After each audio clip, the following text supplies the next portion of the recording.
Hello বন্ধুরা, তোমরা সবাই কেমন আছো? তো এই যে এটা দেখতে পাচ্ছ, এটা কি জানো? এটা কিন্তু একটা কেক অ্যাকচুয়ালি। তো এটা হচ্ছে বুক কেক। তো তোমরা কি জানতে চাও এই বুক কেকটা আমি কিভাবে বানিয়েছি? তাহলে পুরো ভিডিওটা ভালো করে দেখতে হবে, আর লাইক কমেন্ট দিতে কিন্তু একদম ভুলবে না, তাহলে আমি উৎসাহ পাবো এবং এই ধরনের অনেক অনেক ভিডিও তোমাদের জন্য বানিয়ে পোস্ট করবো, যাতে তোমরাও শিখতে পারো। আর আমার পেজটাকে ফলো করে রাখো, MNC make your cakes YouTube channel, Instagram এবং ফেসবুক একই নাম আছে। তাহলে এই ধরনের অনেক নতুন নতুন জিনিস তোমরা সহজেই শিখতে পারবে।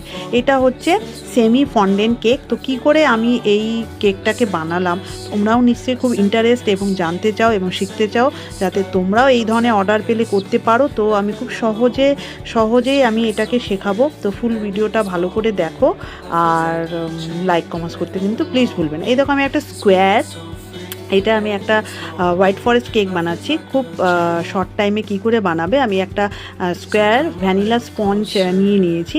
এইবার ওর মধ্যে ফিলিংটা আমি কি করে বানাচ্ছি, তো ফার্স্ট লেয়ারে আমি এটাকে খুব স্পিডে করেছি, কিন্তু এর পরের লেয়ারে ফিলিংটা ভালো করে দেখো। পরের লেয়ারে ফিলিংটা হোয়াইট ফরেস্ট কেকের কি করে বানাতে হয় সেটা দেখাবো। তো স্পঞ্জটাকে কিন্তু তোমাকে ভ্যানিলা স্পঞ্জই বানাতে হবে।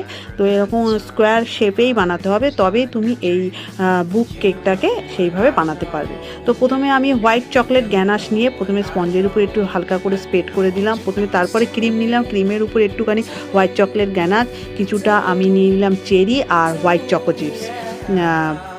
তো এইভাবে নিয়ে ওটাকে ভালো করে চারিদিকে আমি স্প্রেড করে দিলাম। এটা অরিজিনাল যে চেরি হয়, সেই অরিজিনাল টিন চেরি বলে পাওয়া যায়, সেই অরিজিনাল চেরির মধ্যে দানা থাকে, দানাটাকে বের করে ছোটো ছোটো টুকরো করে দেবে। তার উপরও আমি একটুখানি হোয়াইট চকলেট ওপর থেকেও হালকা করে দিলাম। তো ফার্স্ট লেয়ার এবং সেকেন্ড লেয়ারে ফিলিং দিতে হবে, থার্ড লেয়ারে কখনো ফিলিং হয় না, এটা সবসময় মাথায় রাখবে।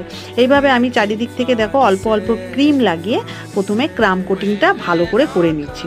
ঠিক আছে, এটাকে যে সাইড থেকে ক্রিম লাগানো, এই ক্রিম লাগানোর প্রসেসটাকে বলা হয় ক্রাম কোটিং করা। তারপর ওপর থেকেও আমি একটুখানি হোয়াইট চকলেট গ্যানাশ ওপরেও স্প্রেড করে দিলাম, যাতে ওপর থেকেও ফ্লেভারটা পাওয়া যায়। এবার দেখো, আমি মাঝখান থেকে একটু ছুরি দিয়ে কেটে গর্ত করে নিচ্ছি। এই দেখো, দুভাবে ভাগ করে নিলাম, মাঝখান থেকে কেটে ছুরি দিয়ে ভাগ করে নিলাম। এইবার আমি কীভাবে সমানভাবে ভাগ করে নিলাম, দেখো দুটোকে আমি মাঝখান থেকে কিছুটা কেক কেটে বাদ দিয়ে দিয়েছি। এইবার আমি N2 নজেলটা তোমরা নিয়ে নিতে পারো, তোমার হচ্ছে রোজ বানাবার যে নজেল, তো যেটা দিয়ে আমরা রোজ বানাই, সেই নজেলটা দিয়ে এইভাবে আমি ক্রিমটাকে ওপর থেকে ভরপুর করে দিচ্ছি, এবং সাইডগুলোও ঠিক ওইভাবে টেনে টেনে আমি কভার করে দেবো। তো পুরো কেকটাকে প্রথমে এইভাবে টেনে কভার করে দিতে হবে। এইভাবে দেখো কিভাবে আমি কভার করছি সাইডটা।